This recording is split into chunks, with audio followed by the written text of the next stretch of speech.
আমি ইমান অন্তৰৰ পৰা অহা যায়, মঙলৰ পৰা আহিছোঁ, মঙলৰ পৰা আহি কেনে ইয়াতে ফিৰ কাৰণে অহা যায়। অহাৰ পিছত ইয়াতে মানে পেচেণ্টটো বাচ্চা জন্ম পোৱাৰ পিছত মানে যিখিনি কৰ্মচাৰী থাকে তেওঁলোকক মানে 10 টকা 20 টকা দিলে নহয়, মানে কিবা এটা চাহ খাব দিলে নহয়, তেওঁলোকে দাবী কৰে, মানে এনেকুৱাকৈ দাবী কৰে 500,000 টকা দাবী কৰে।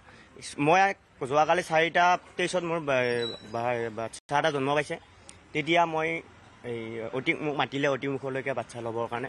তেতিয়া মই গ'লোঁ, যোৱাৰ পিছত তেওঁলোকে ক'লে আপুনি হেৰি কৰক, আমাক চাহ খাবলৈ কিবা এটা দিয়ক। তেতিয়া মই 50 টকা এটা ওলাই দিছিলোঁ। তেতিয়া ক'লে 50 টকা দি নহয়, এই 10-12টামান মানুহ আছোঁ, মই কেনেকৈ দিম। তেতিয়া মই ক'লোঁ বাইদেউ এনেকুৱা কথা, মই হ'লোঁ দুখীয়া ঘৰৰ ল'ৰা দেখি মই 50 টকা এটা দিছোঁ, আপোনালোকে এইটোকে বহুত বুলি লওক। তেতিয়া কৈছে আপুনি 500 টকা এটা দি দিয়ক।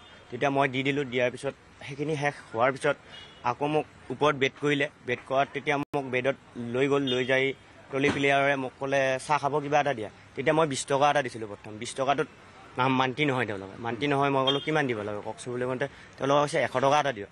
100 টকাটো ল'লে। লোৱাৰ পিছত মোক যে বেড বিয়া শেষ হোৱাৰ পিছত ৱাৰ্ড বয় এটা মানে এই বাথৰুম চাফা কৰা মাইকী এজনী আছিলে, তেওঁ ক'লে চাহ খাব একো নিদিয়া নেকি, ল'ৰা সন্তান এটা পাইছে। মই ক'লোঁ বাইদেউ ল'ৰা সন্তানটো পাইছোঁ হয়, মই খুজি পোৱা নাই, মোক ভগৱানে দিছে, মই ভগৱানে দিওঁতে পাইছোঁ, মই নিজে খুজি লোৱা বস্তু নহয় এইটো। তেতিয়া মই সেনেকৈ কৈ পেলাই তেওঁক 20 টকা এটা দিছিলোঁ। তেওঁ 20 টকাটোত মান্তি নহয়, তেওঁকো 100 টকা দিছোঁ। মোৰ কালি টোটেল মানে বাপা জন্ম পোৱাৰ নামত টকা 1500 টকা মোৰ বিলাওঁতে গৈছে, মানে কৰ্মচাৰীক দিয়াৰ নামত গৈছে। তেতিয়া আজি CM ছাৰক ক'লোঁ, CM ছাৰে ষ্টেটমেণ্ট ল'ব দিছে ইয়াতে থানাত। ষ্টেটমেণ্ট ল'লে, এতিয়া কি কৰে ষ্টেটমেণ্ট